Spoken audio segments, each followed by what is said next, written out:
All right, it is time for us to do our study guide. Okay, so the school board wants to study computer literacy among teachers in their school district. Which example does not represent a random sample of teachers? Select all that apply. Okay, well, let's just go through and check off what does or what we think that if it's random or not. So, which does not. So, we're looking for a random sample. Every 12th teacher on an alphabetical list of all teachers in the district. That does represent a good random sample, okay? Because it's every 12th teacher from an alphabetical list of all teachers. So that is a good random sample. Teachers from the middle school whose name begin with N. All male teachers. Look at answer choice C for just a minute. Well, answer choice B. Teachers from the middle school whose name begin with the N. That is not a good random sample because you're only getting teachers from one school and it wants to know teachers from the whole school district. So that is not a good one because it's isolating the middle school and only teachers with the letter N as their last name. Well, my last name starts with the letter B and I want to be included. So that's not a good random sample.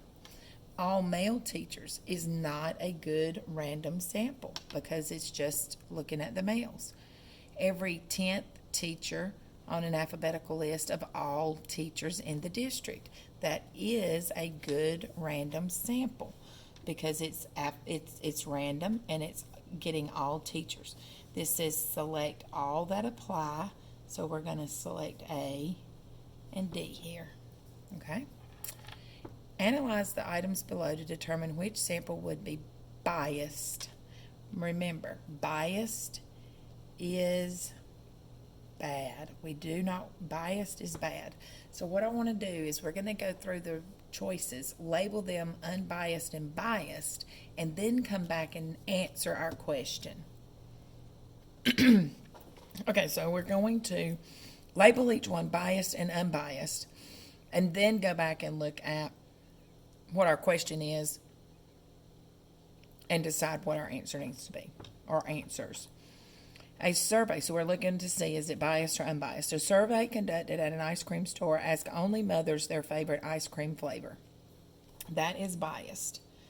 That is biased because it asks only mothers. Only mothers is your key there, that is biased. A survey conducted at a middle school asked only 8th graders to help create lunchroom rules. Only 8th graders makes that biased. Okay? A survey conducted at an amusement park asked only small children. Only small children is biased. A survey conducted at a movie theater asked every 5th person coming out how well they liked the movie. That is a good unbiased sample. Okay? So now, let's go back because going back to answer choice D, it asked every 5th person coming out how well they liked the movie. So that was a good one. We want to know which one is biased, and we want to select all that apply. So our answer here is A, B, and C. A, B, and C are all biased. Marvelous Middle School has 600 students. Bob surveys a random sample of 20 students and finds that 15 of them have pet dogs. Use this example to predict how many students at the school are likely to have pet dogs. Okay, so we're doing a prediction, and we know if we're doing a prediction that we've got to think about our bridge maps. Well, we had one for predictions using percents and one for predictions that we didn't have percents. Well, we don't have any percents here. So we're going to use our bridge map that was when we called it bridge map B because it was the one that did not use percents, okay? So he did a survey. So this is going to be our survey part and whole. And this is going to be our prediction, part and whole. Okay? Survey, part and whole, prediction, part and whole. Well, a survey of 20 students and 15 of them have pet dogs. Well, so that means that the part here is 15 and the whole is 20. So 15 out of 20 on our survey. And we want to know, make a prediction based on 600 students. So that's our whole right here. And we don't know the part. Okay? I'm going to get my calculator right here. And I start here and cross multiply, starting with my variable. And I get 20x equals 15 times 600 is 9,000.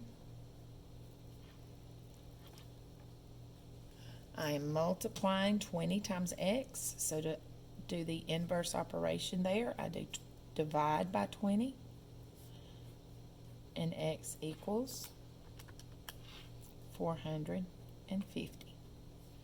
450 is answer choice C. Okay? Based on the population of a high school in a small city, choose the samples that would not be considered a convenience sample. Select all that apply. Okay, so before we start looking at the answer choices on this one, let's think a minute again about what is a convenience sample. What is a convenience sample? And if you go back and look in your notes, and in your notes book, from your random sampling notes, you'll remember that you filled in this table. Okay, so looking at this table, we see that a convenience sample they're nearby, they do what is easy, it's quick and cheap. Self-selection, people choose to participate in a convenience sample. So let's make some notes on here about what a convenience sample is. Okay, so looking at what a convenience sample is, I made some notes here. People who are nearby, people who are conveniently asked. It's an easy sample to get because you're just grabbing the first thing you can, the first people you can get your hands on, or it's just very convenient. People choose to participate. So if it's a call-in survey, or if it's they choose to mail something in. So let's see what we got over here on our answer choices now. I'm just going to put a check mark beside the ones that we think are convenient samples. So let's read our question again. Based on the population of a high school in a small city. So we're looking for things that are going to be convenient to a high school in a small city. All right, convenient. Students of ages 6 years old to 10 years old. Well, no, those are not going to be in high school. So that's not a convenient sample. Retired teachers. They are not going to be a convenient sample because we'd have to go out and find them. Retired teachers are not going to be hanging out at the school. 6 years old and 10 years old are not going to be hanging out at a high school. They're not going to be conveniently. Students ranging from freshmen to seniors. That would be a good example of a convenience sample because we're looking for a population in a high school, and freshmen to seniors are already in the high school. They're already there. So that is a good example of a convenience sample. Middle school students are not a good example of a convenience sample of this population because they're not going to be convenient. They're not going to be right there and easily accessible.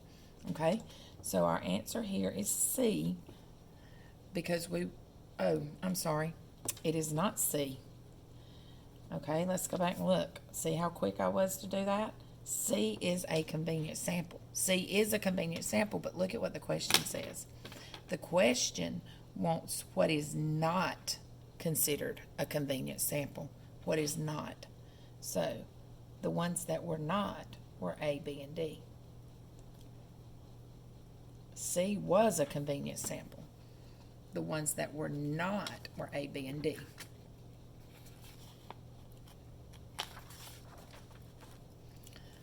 Number 5, analyze the items below and determine the samples that are unbiased. So let's just go through these and label them biased and unbiased. Asking every 5th student in the 6th grade his or her opinion about something. That is an unbiased because we're asking every 5th student. That's a good unbiased way to get things. Each student's name written on a slip of paper and placed in a box. One slip is selected for a prize. That is an unbiased way of getting information. A teacher randomly chooses names from a list of all students in a school. That is unbiased because you're choosing randomly from all the students. Studying the weather patterns in Kentucky to predict the entire United States. That is a biased sample because the weather patterns in Kentucky cannot be a good representation of all the weather in the United States. So that is a biased sample. Now let's go back to our question and look. We want the samples that are unbiased. Select all that apply. So that's A, B, and C. Okay? A, B, and C for number 5. Number 6. Determine which sample would be best representation of a invalid sample to represent the entire population of an elementary school. I'm going to read that one more time. Okay. If this seems a little bit choppy right here on this question, it's because I've gotten 3 phone calls while I've been trying to go over this question with you. So let's try it one more time. I'm going to read the question one more time. Determine which sample would be the best representations of an invalid sample to represent an entire population of an elementary school. So we're wanting to look at the entire population of an elementary school.